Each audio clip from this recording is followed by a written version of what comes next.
What do you need to make a really great movie? This was the question the big shots of early Hollywood had to answer when faced with the challenge of sound. Well, to begin with, you need a location.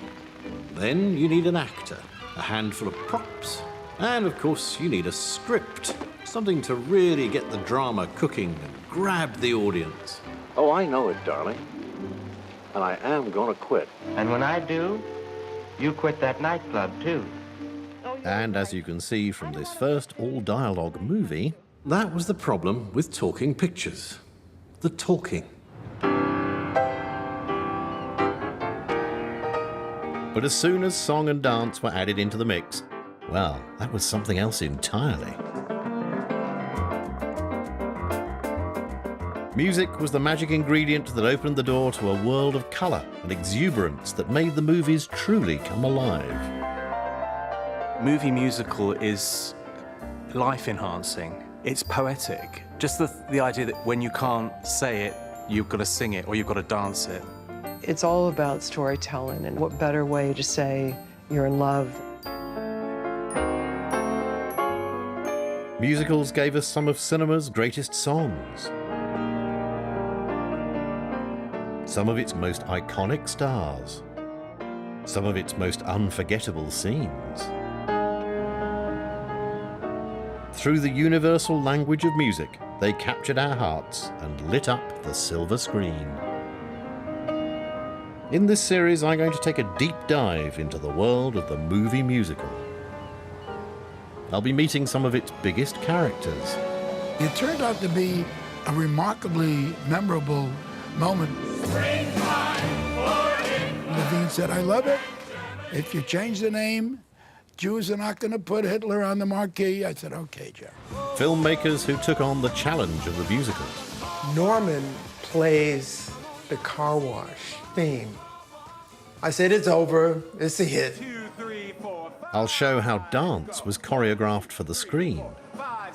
Not just in Hollywood, but in Bollywood.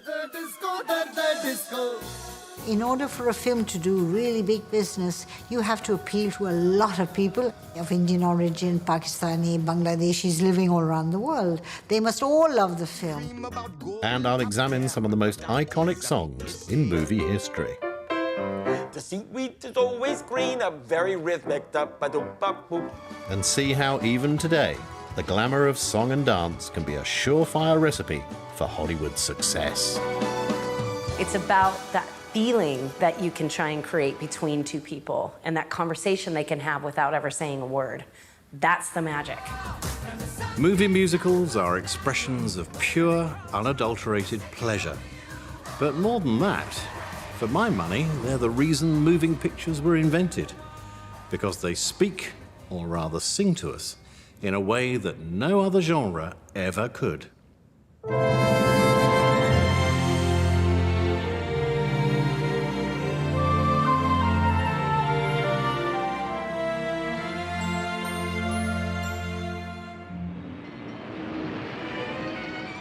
Our story starts not in Hollywood, but in New York in the 1920s. The razzle-dazzle of the Great White Way, Broadway. Almost 150 musical revues opened here during the 20s. Audiences were captivated by beautiful stars and magical song. 365 South 3rd Street. Almost everybody on that block had a destiny. They were destined to go to 7th Avenue and work in the garment center. One night, Uncle Joe, he says, I've got 2 tickets to a Broadway show. It's called Anything Goes by this new composer, Cole Porter. It was 1935, I was 9 years old. 2 tickets, the last 2 seats in the second balcony, you know? You couldn't get further away from the stage. And then when Ethel Merman came out and sang Anything Goes, it was too loud, no mics, but I said, but you got a big voice, Joe, you know? You're the top, you're the Coliseum, you're the top, you're the Lou music. I mean, it was just, it was just, I couldn't stop crying from happiness. And then when we left the theater, I said to Uncle Joe, I said, Joe, I ain't gonna go to the garment center. I'm heading right there for Broadway. Of course, in the 1920s, not everybody could get to Broadway. And for American entertainment to take off across the globe, Broadway would somehow have to get to them. Well, with the arrival of a radical new technology, it did. And how? In August 1926, the Vitaphone system was launched in New York. For the first time, pre-recorded sound and the moving picture could be perfectly synchronized. A glorious marriage of music and the movies.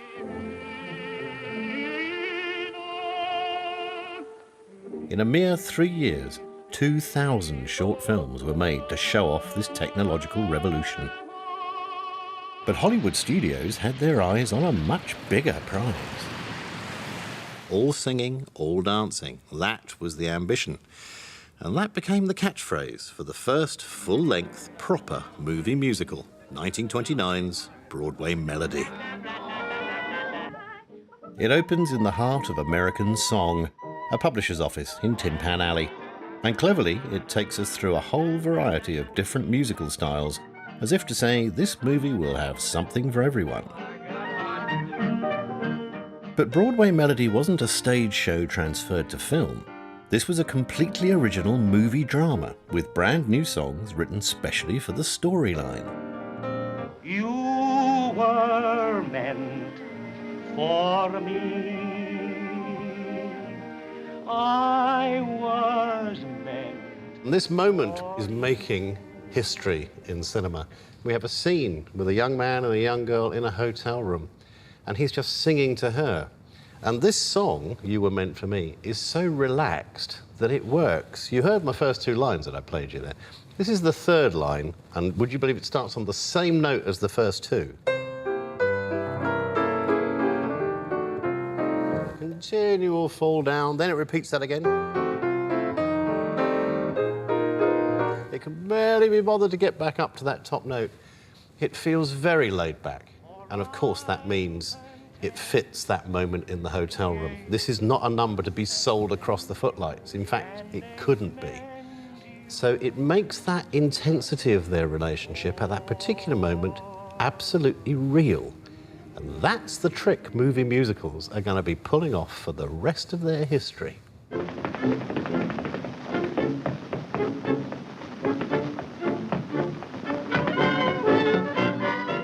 At a time when it cost only 35 cents for a cinema ticket, Broadway Melody ended up taking over $2 million, an extraordinary sum for the late 1920s. It also walked off with only the second ever Academy Award for Best Motion Picture. And it introduced an ingredient that would be vital to the future success of the musical film, the showstopper. With the song Wedding of the Painted Doll, the sheer spectacle of the Broadway musical had reached a whole new level of cinematic sophistication. The bar had been set. Get it right, Hollywood moguls realized, and the movie musical could be their studio's golden ticket. In the wake of Broadway Melody, producers went all out to capitalize on its success. The premiere of MGM's Hollywood Review of 1929 was audaciously promoted with scantily clad dancers on a human billboard, bringing New York traffic to a standstill. And boy, did this glittering review have a showstopper up its sleeve, a star-packed finale shot in the new technology of Technicolor. Over 20 years before Gene Kelly would make it his own, here are Joan Crawford and Buster Keaton with the classic Singin' in the Rain.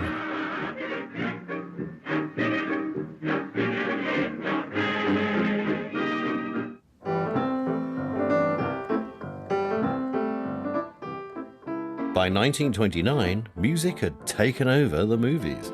In that year alone, 9 of Hollywood's top 10 grossing films were musicals. The following year, the stakes were raised yet again. A full-colour movie musical that aimed to capture all the sophistication and vibrancy of the jazz age.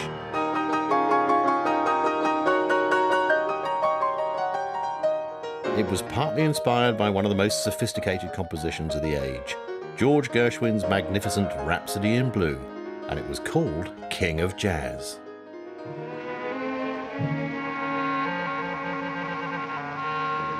The ambition and sheer filmic imagination of King of Jazz knew no limits. Gershwin's masterpiece getting the no expenses spared treatment with an almost surreal riot of colour and stage design.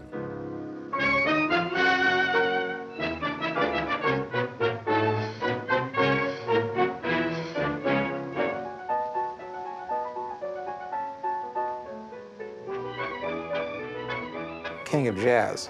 I mean, you are literally on another planet. These massive showpieces of fashion and splendor and stagecraft. It's completely over the top. I don't know what the budget is. I still don't. What was that line in Citizen Kane? The cost of Xanadu, no man can say. It's probably true of this movie, too. You do not know what that cost was.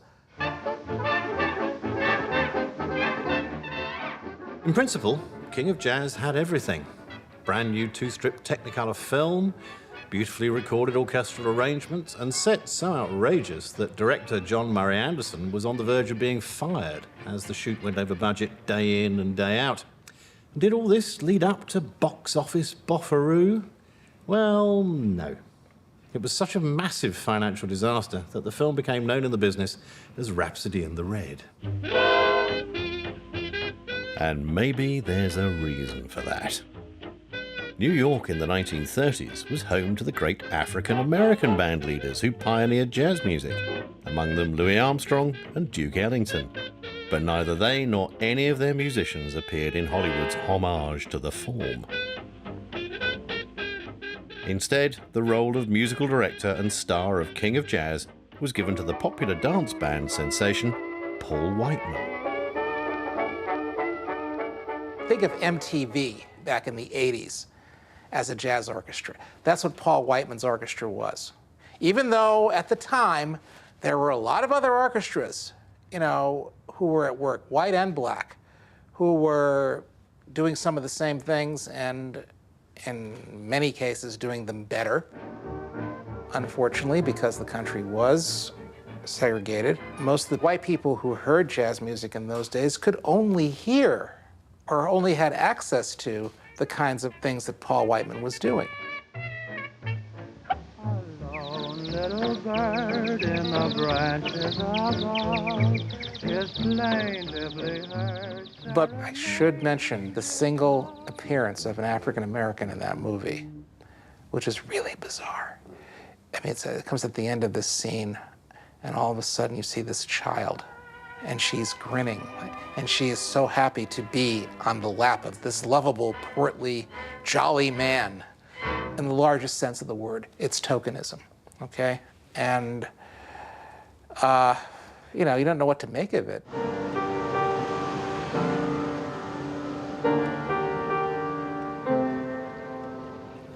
Let my people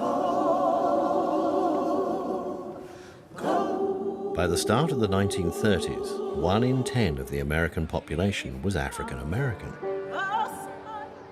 But African-American performers weren't just absent from King of Jazz. Their crucial contribution to American culture was pretty much absent from the movie musical as a whole.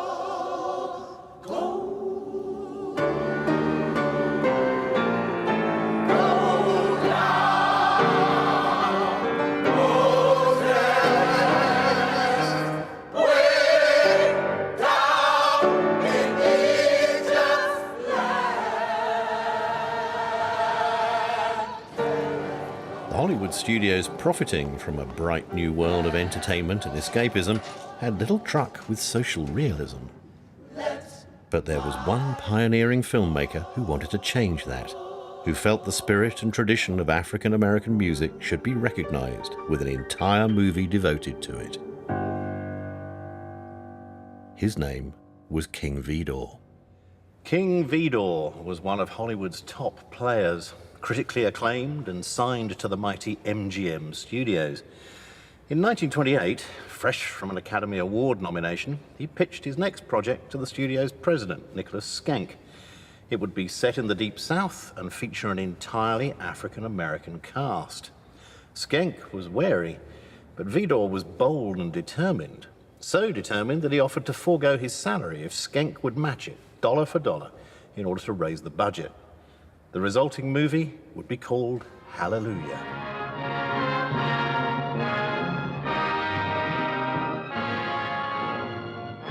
Hallelujah's subject matter was a great leap forward for the movie musical. Not an all-singing and dancing revue, but a melodrama of passion, love, family and religion. At its heart, it's the simple tale of a cotton sharecropper who falls from grace and is redeemed. But this was a passion project for Vidor. He recalled how, as a boy growing up in the American South, he'd heard his sister lulled to sleep with spirituals. And it was his foregrounding of this traditional music that made Hallelujah so remarkable. Because he was from Galveston, Texas, and because he did have a sense of black cultural life around him when he was growing up, he wanted to bring, as best as he could within commercial limits, what he had heard and seen among the people that he remembered. It was considered unique, and a lot of people really embraced it. It is raw and it is direct, and the movie feels as real as people back then probably thought it was. Vidor imagined Hallelujah almost as a work of documentary. In a drive for authenticity, the film was shot on location in Tennessee and Alabama, with many of the cast members local and non-professional. Yet, how authentic was it, really? Mammy, we're almost through with the picking. Yes, sir. Hallelujah is the Black Panther of that day. I don't think that African Americans were as bubbly in the 1920s as the film portrays them. Bright-eyed, smiles. It was a time, of course, when African Americans were bereft of some very humanities. So I do think in some ways that the film sanitized African American experience. In fact, many of Hallelujah's songs, such as Waiting at the End of the Road, were written specially for the film by the Broadway composer Irving Berlin.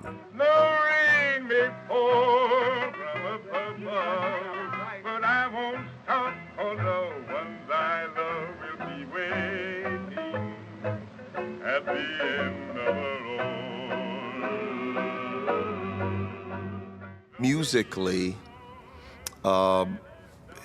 it definitely lacked authenticity. One, Berlin was an Anglo-Saxon writer, and he wasn't familiar with the African-American experience enough, because you have to be African-American to even associate with the type of oppression that inspires a spiritual or a gospel. Hello, my friends, I'm coming there too. Coming for to carry me. Hallelujah was released into an America where the day-to-day realities of life were becoming ever more at odds with the vibrancy and exuberance of the early film musical. When the stock market crashed in 1929, ushering in the Depression years, there was every chance that the sheer expense of producing such lavish spectacles would see the movie boom itself go bust. You could have your choice of a dozen shows. A pretty girl like you? Mm-hmm. Not with this depression. The Great Depression had hit America hard. Did you ever hear of Wall Street? In the struggle just to survive, people had turned to desperate measures. Come on, turn around. If you could just win some money, you could get ahead of the pack. Stick with us, kid, and you'll come in on the tide. For those in search of a fast buck, the competitive world of showbiz seemed a golden opportunity. Dance marathons proliferated, and thousands more turned out to audition for the stage. They were the easy pickings. And as it happens, the work of art that best caught this febrile atmosphere was a movie musical. Say, Jones and Barry are doing a show.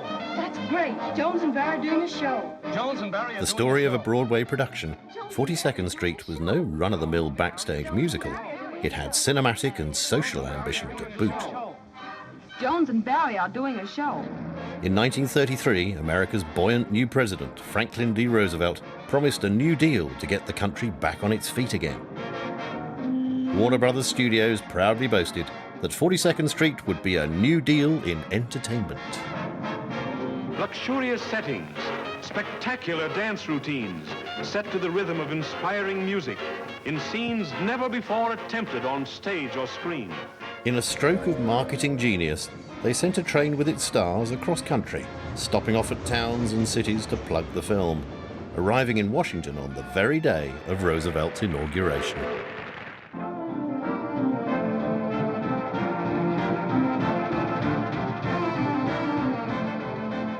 And what made 42nd Street the granddaddy of all backstage musicals wasn't just ever more lavish sets and a cast of hundreds. It was the first flowering of a unique visionary. Choreographer, director, and one-man creative genius, Busby Berkeley. Oh, that's Busby Berkeley on his flying trapeze. Buzz, this is Miss Howson. Mr. Berkeley. So glad to know you, Miss Howson. Another candidate for the chorus? No, just a visitor.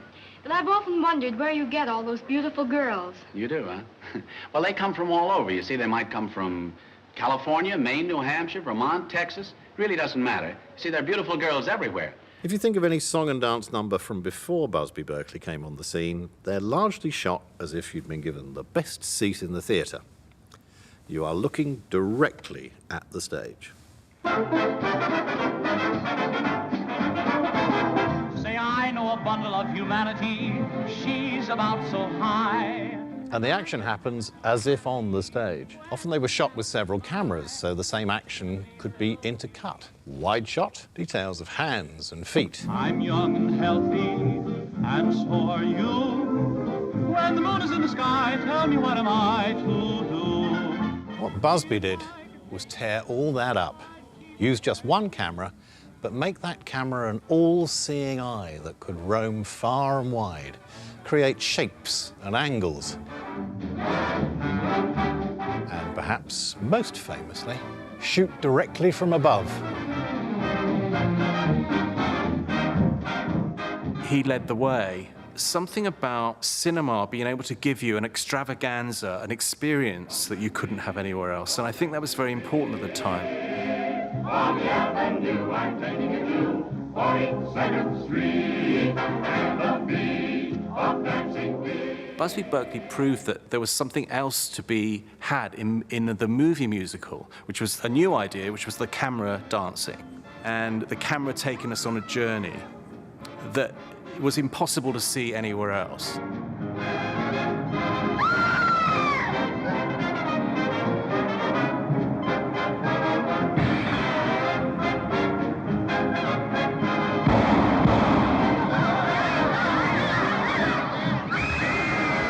And the thing we all love at the end of those numbers is a sort of curtain comes across at the end, doesn't it? Or something, as if it's all happened on a stage, which is sort of really charming as well, you know, the fact that we're supposed to think that. It wasn't just the staging of the musical numbers that made 42nd Street stand out, but the way that their melodic sophistication worked seamlessly with a story populated by unscrupulous and highly streetwise characters. I can't. Look here. You can't, but you will. Warner Brothers didn't just allude to the callous hardships of the Great Depression. It was the very inspiration behind their huge success with movie musicals. Sawyer, you listen to me. And you listen hard. 200 people, 200 jobs, $200,000, 5 weeks of grind and blood and sweat depend upon you. And in the follow-up to 42nd Street, the none too subtly named Gold Diggers of 1933, we see this right from the off, with a number that couldn't be more sardonic if it tried. We're in the money. We're in the money. We've got a lot. The great Ginger Rogers introduces a chorus line clad in dresses made from oversized coins, jauntily singing, "We're in the money." On the surface, it's another regular Busby Berkeley parade of dancing girls, But this is not mere entertainment, it's social comment. That guy right in the eye. Oh, we're in the money. Come on, my honey. Let's land it, spend it, send it rolling around. Gold Diggers of 1933 ends, and what an ending. My Forgotten Man. Remember my forgotten man.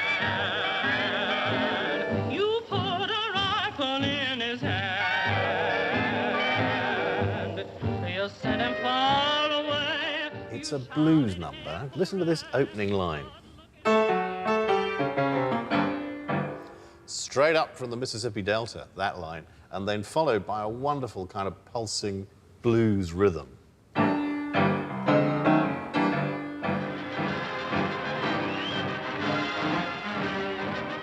Can you hear it? It's not just blues, that's a march. Those are marching feet. This is a deeply political and angry number. It's making the point that the men who joined up to fight the war are now the ones who cannot get the work. And to use blues in this way means it's a hook. We hear that 2 or 3 times, which means it goes straight in. This is the one you're going to come out of the cinema singing. But then listen to how it resolves.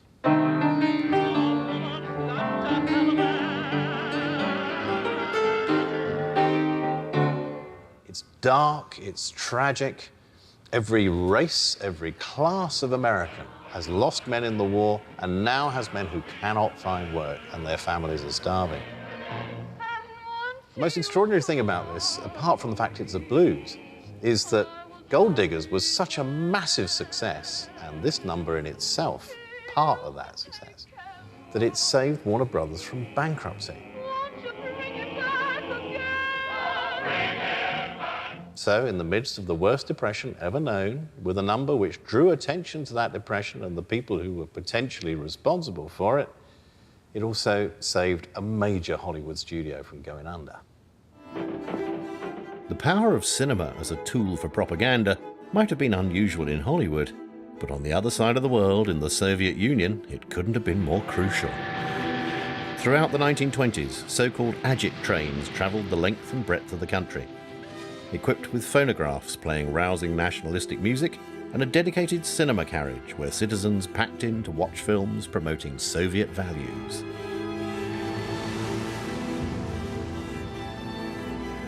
In 1923, the country's first major film studio, Mosfilm, was opened.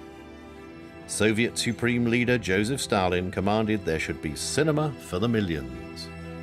Indeed, in 1930, he'd banned Hollywood products and instigated a new dramatic realism into cinema, which was supposed to talk to the working man the same way as the agit films of the 1920s had. Unfortunately, the working man wasn't interested. And Stalin had a guilty secret. He loved Hollywood movies. All of his homes had a private cinema in which he would sit back, relax, and watch his favourite stars, John Wayne, Charlie Chaplin, and the extravagant flights of fancy of Busby Berkeley. And he was nothing if not shrewd. He saw something significant in the movie musical which bypassed the spoken word of the heavy message dramas in favour of the shared, joyful language of music and movement.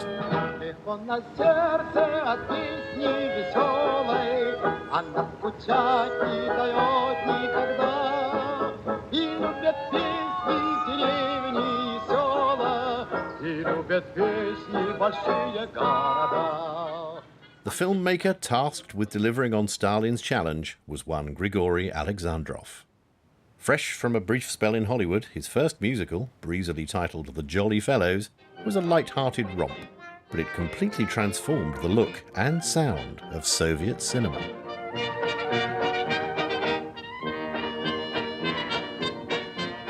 Alexandrov wanted to find a field for himself in which he would be, a newcomer, a pioneer. And this is what he gained in Hollywood. When the Jolly Fellows were released, the film was at risk of being banned because it was too silly.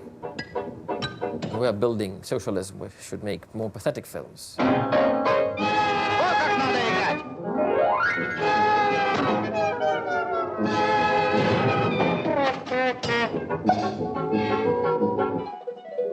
And then Stalin loved the film, and then Alexander was really commissioned to make a series of such films. And so Grigory Alexandrov became more than just a filmmaker, but a crucial messenger for the spirit of communism. And nowhere is this more evident than in his next film, Circus. When this film came out in 1936, Stalin was about to embark on the Great Purge, a ruthless political exercise in which hundreds of thousands of suspected dissenters would be routinely hauled off and shot or sent to the Gulag. Well, you'd never glean that that terror was happening from the cheery inclusivity of Circus. Not only is the female lead an American woman who's somehow found herself in the Soviet Union, she's been hounded out of her own country because she's had a mixed-race baby. The film says that the West is intolerant and actively promotes the Soviet system as somewhere where people of all faiths and colours can live the perfect life. Circus is a movie musical of inclusivity. So iconic is this picture in Soviet film history that it was recently restored and colorized. And it is a marvel, seamlessly combining the iconography and ideology of the Soviet Union with Busby Berkeley-style flights of fancy.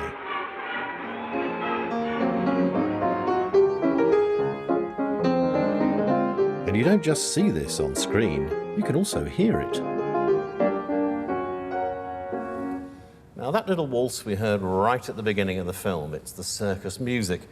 And throughout the movie, there's mostly been recognizably Russian popular or folk music. But when we come back to that again, and we have all that dance and the scale of the look of it, I'm hearing something else. I don't know if you are. I'm hearing this.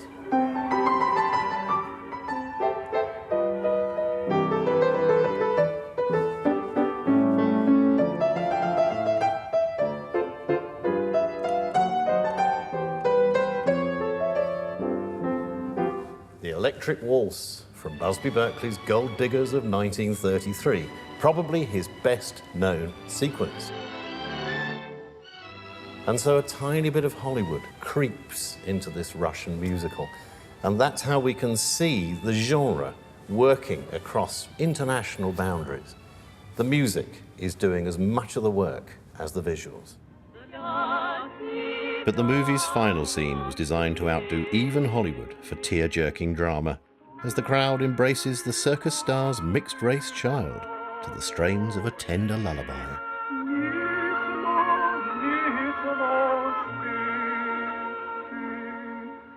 Russia was very much supporting blacks and the anti-racist movement in America, and people like Paul Robeson were very popular in the country. So this was one of the tendencies. Of course, it was in a way hypocritical, because you can show how tolerant you are when there is no black population in the country. Finally, the child is cradled by the Soviet Union's most famous Jewish actor, Solomon Michoels, singing in Yiddish. The greatest Jewish actor in Russia. In 1948, he was murdered. He was considered to be an enemy of the state. And this image was cut out from Circus. After Stalin's death, the image was found in a copy, I think, in Poland, duplicated and returned into the film. Then there was another anti-Semitic tendency, and it was cut back off. So whenever the film was shown on television, many people from the intelligentsia, not only Jewish people, but many others, they watched the film for one single reason, to check whether Michoels is there or not. And this was an indicator of the Jewish question in Russia. And just when you think it's all over, Stalinist cinema reverts to type with the final blast of sheer, blatant propaganda. There would be many more Soviet musicals in the wake of Circus, but none so politicized, nor so sophisticated.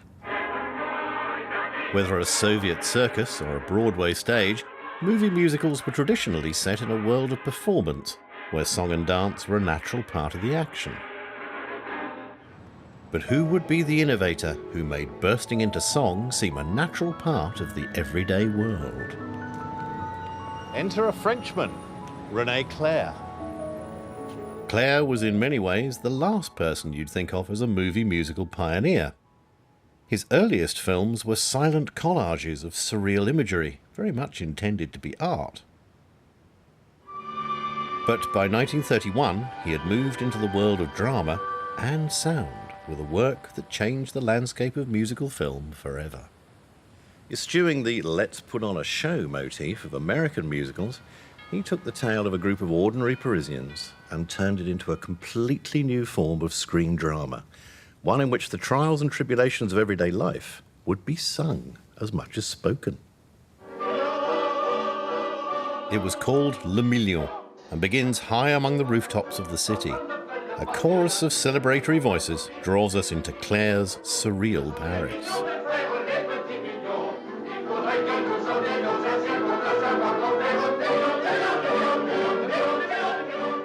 There's not much to its simple plot. An impoverished artist wins a fortune in a lottery, but loses his winning ticket. But the way the story is told is far from simple. Music and song become a seamless and often surprising part of the narrative.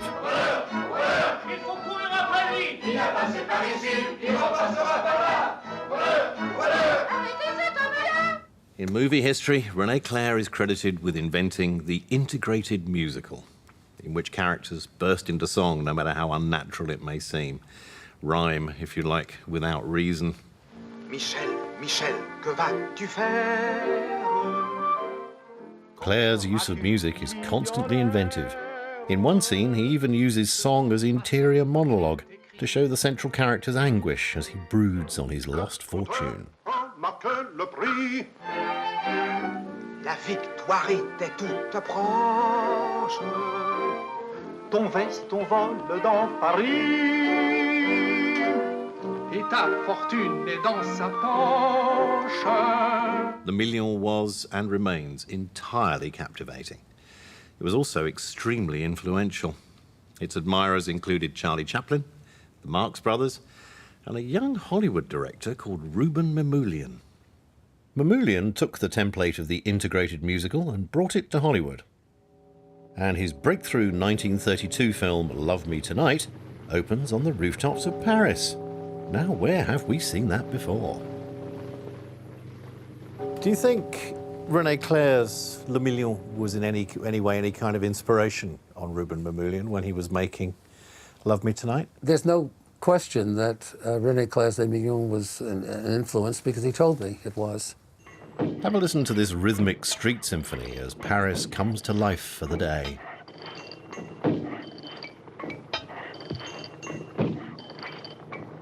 Now, Mamoulian was quite a visionary. He loved music, and he understood rhythm and how rhythm in presenting a dramatic scene could save the use of words. Oh, Amy. Oh, you're a magician. Isn't it romantic? My face is glowing. I'm energetic. The art of... Mamoulian makes the integration of song into everyday life completely effortless, helped in no small part by the charisma of its star, Maurice Chevalier, playing a humble tailor with his sights set on marrying an aristocrat. Like a sailor. No one will trust him. But there is magic in the music of my shears. I shed no tears. Lend me your ears. Isn't it romantic? Unlike most Hollywood musicals of the early 1930s, Love Me Tonight doesn't keep its set piece until the end of the film. It brings it in pretty close to the beginning in order to set the tone for the whole movie. This is Isn't It Romantic?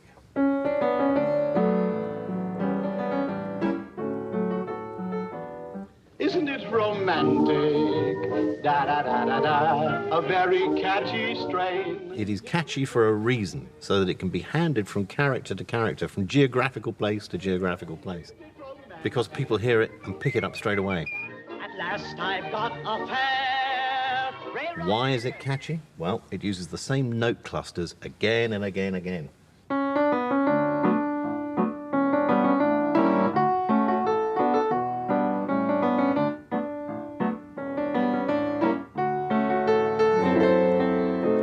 That's the only change between line 1 and line 2. It's pretty much a repeat otherwise, so it goes straight in. It is catchy. And behind it is this wonderful relaxed bed.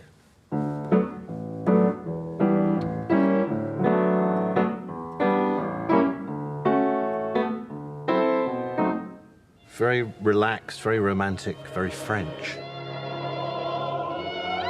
He's a poor tailor, she's a great lady. Is there any way these two can come together? Well, only if you believe in romance, in movie musicals, and in the possibility of opposites attracting. Your heart and my heart were made to be. Don't make them wait. Love me tonight.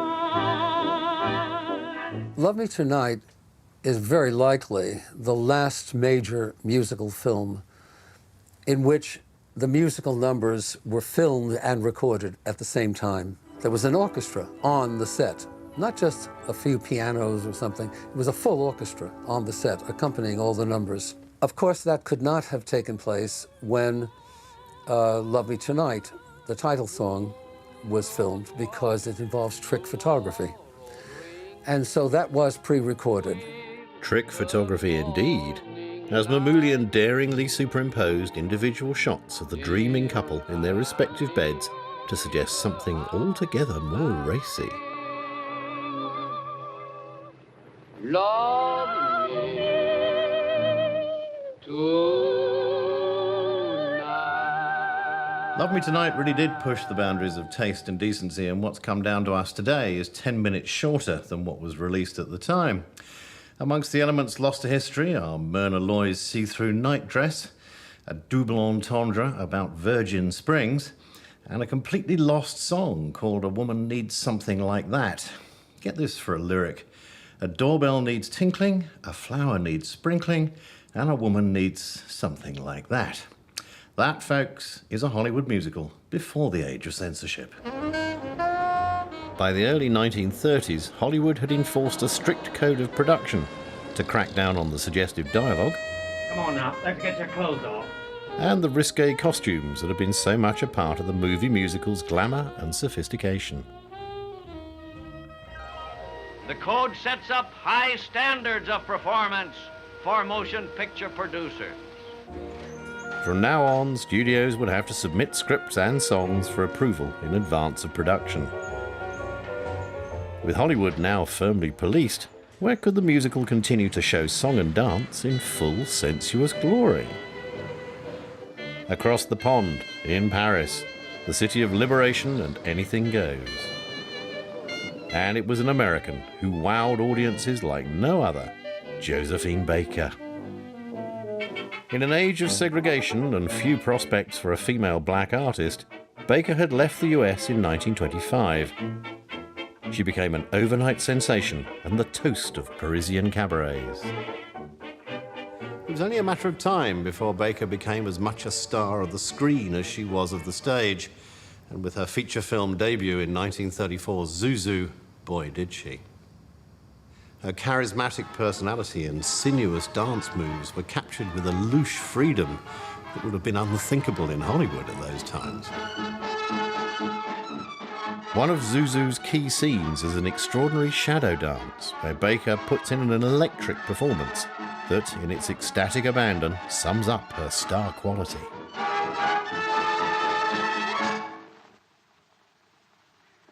Cette femme. Unlike in Circus or Hallelujah, race is not an issue in this movie. Tragedy certainly is. Baker loses the man she loves. But in the startling climactic number, in which she appears as a bird in a cage, clad only in feathers, the feeling is much more of strength and defiance than of heartbreak.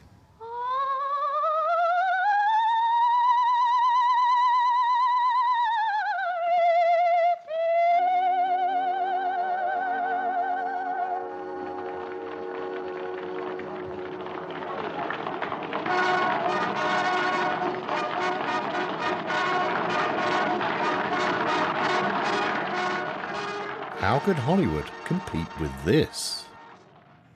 Well, by stealth. By making dance itself the outward expression of character, of heightened emotion, especially of sensuality. And nowhere was this more in evidence than in the great master of fancy footwork himself, Fred Astaire. Astaire took the physicality of dance and spun it into a new, unique form of storytelling. His dazzling charisma and seemingly effortless movement set the screen alight. The movie musical had arguably found its greatest star to date.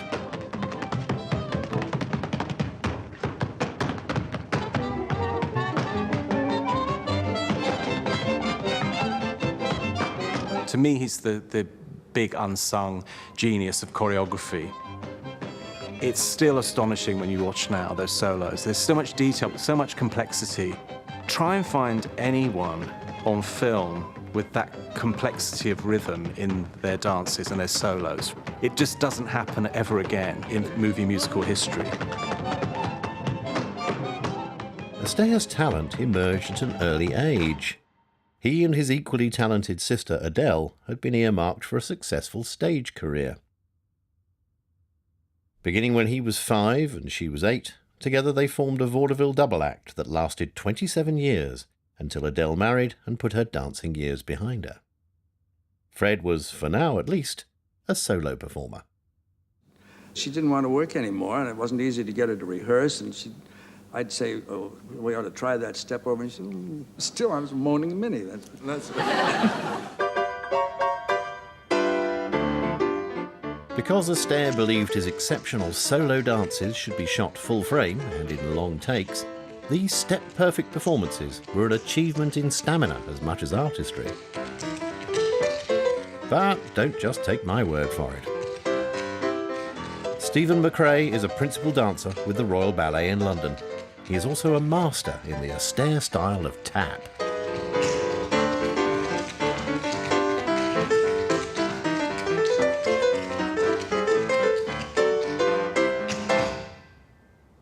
What's he looking for in the music in order to sort of create that tap? I honestly wish I could be inside of his head and tell you his exact honest answer. All I can see from watching that is obviously he's an incredible dancer, but a musician as well. There's a lot of style and a huge amount of technique involved in what he's doing. He is quite an illusionist. He makes you believe that you can get up and do it as well. This wonderful moment where he was basically doing... The sound of it is almost like a train. Gives the illusion that he's skimming the floor.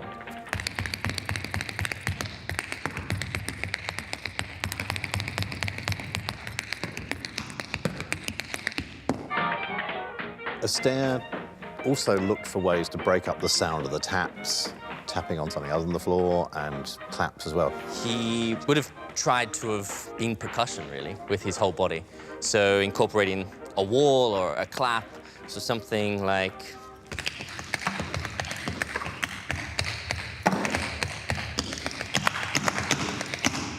To me, he demonstrates that tapping is a chance of adding another instrument to the orchestra. I'm always interviewed, and they say, well, what are your favorite films? What do you think are the most important films? I could really, look good by saying, well, my favorite film is really Grand Illusion, and it's all about the hierarchy, the wealthy and the powerful, and not really the flags of nations, but more, and I could sound pretty good. I could sound smart. However, my truly favorite films are American musicals starring Fred Astaire and Ginger Rogers, because they satisfy your soul. Fred and Ginger, shorthand for movie magic. Ginger Rogers' wisecracking elegance was the perfect foil to Astaire's prim perfectionism. When you see a workman, you see Mr. Astaire. You say, is he hard to work with, and am I hard to work with? If you like people who like their work and who work at their work, then we're hard workmen. He is, I am, and we're very definite about what we like and what we dislike.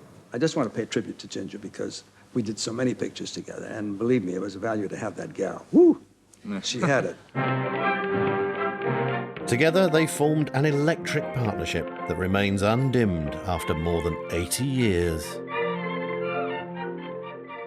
I don't get goosebumps like I get with Fred Astaire and Ginger Rogers. Isn't it a lovely day to be caught in the rain?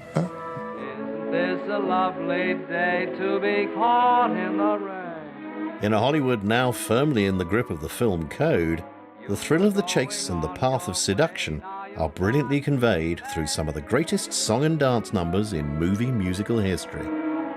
Just as you were going, leaving me all at... The thing to remember with Top Hat is the songs that plot their relationship growing and the closeness between them. And of course with dance, that closeness is physical. You actually can see. So when we have that first wonderful number, Isn't It a Lovely Day to Be Caught in the Rain, they actually don't touch at all. They dance, and they dance in a kind of playful way, and it's a very playful song.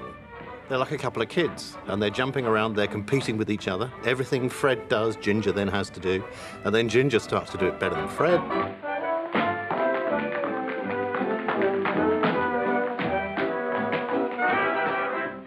And by the end, with the next thunderclap, kaboom, it changes the whole speed that they're going.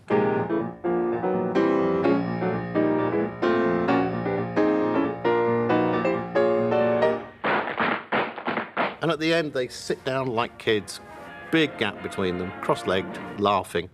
This is just play. This is just fooling about. When we get to cheek, it's a different matter. I'm in heaven. Because he's lost Ginger in the meantime, and he's got to win her back again. It's very easy, slow, seductive. But then, the great announcement of his real love.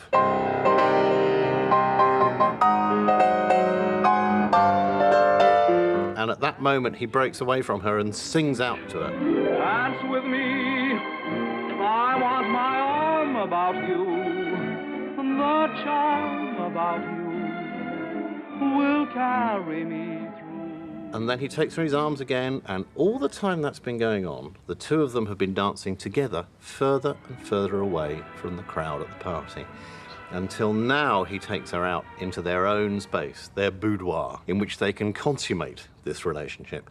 And boy do they, as dance.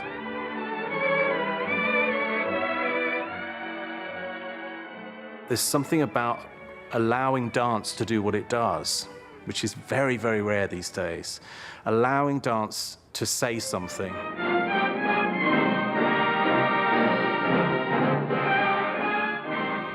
Those scenes are more romantic, more sexy than any spoken scene, I think, of that era. There's something profound about them.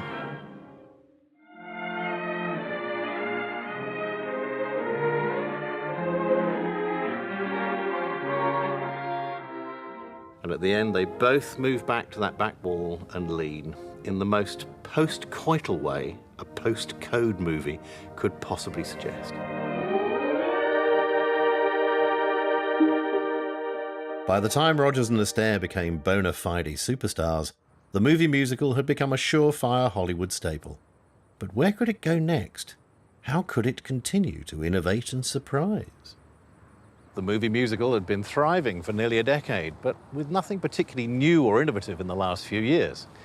But then, Walt Disney announced he was going to make the world's first full-length animated feature film. This was quite a risk, not only because nobody had made a movie like that before, but they couldn't be absolutely sure that an audience would sit in front of a cartoon for 70 to 80 minutes. Walt argued that if the songs and the characters were strong enough, the movie would be a surefire hit. Taking an old Brothers Grimm fairy story, the Disney Studios created the most ambitious musical ever conceived, Snow White and the Seven Dwarfs.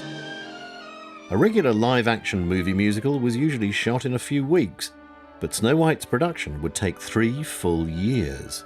Walt Disney was literally betting everything, including his own house, on Snow White being a success. This pompous-looking individual is Doc, the self-appointed leader of the group. And this little fellow is bashful. He's secretly in love with Snow White. And Happy here with the beaming smile. And old Sourpuss here is Grumpy, the woman hater. And last but not least is Dopey. He's nice, but sort of silly.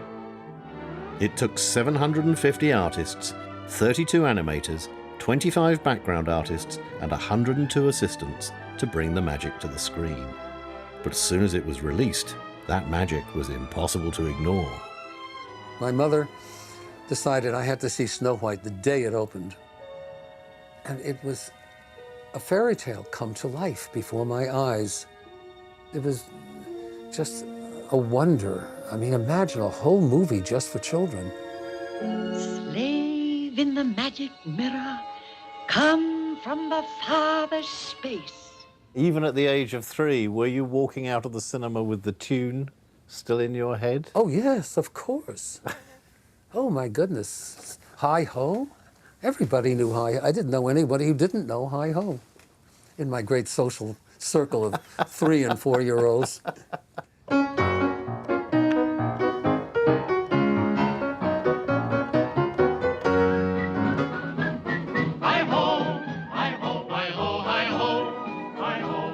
When you start to begin to unpack the songs in Snow White, you begin to notice something rather strange. Think about Whistle While You Work. So hum a merry tune. It won't take long when there's a song to help you set the pace. I'm not hearing 30s Hollywood here. What I'm hearing is 19th century German operetta. These songs are coming out of the fairy tale world, Hans Christian Andersen and everything else. What's making them work for us is the performance, because this is a unique performance we've never seen before. Someday my prince will come. An animated character is selling these songs. You will absolutely believe that a voice can become a fully rounded human being just with a few strokes of a great animator's pen. Aided, no doubt, by the haunting voice of teenager Andrea Casalotti in the title role, Disney's gamble paid off handsomely. Snow White would become one of the highest-grossing films of all time. Other Hollywood studios cottoned on that the fantasy musical might be a new path to box office gold, none more so than MGM, who took their own gamble by casting a very young Judy Garland as the lead in their most lavish musical production to date, The Wizard of Oz. Toto, I have a feeling we're not in Kansas anymore. As Garland's Dorothy finds herself transported to a full-blown fantasy land, this was the Hollywood musical upping the game yet again. We must be over the rainbow. In the course of just 10 years, the movie musical had travelled from Broadway to the world of pure imagination, but it was about to face its biggest challenge to date. Just 2 weeks after the premiere of The Wizard of Oz, war broke out in Europe. In a world plunged into chaos, how could the all-singing, all-dancing movie musical survive? New York, New York, a wonderful Next time, the Hollywood musical enters its second golden age. in a hole in the ground. New York, New York. And song and dance becomes crucial to the magic of Indian cinema.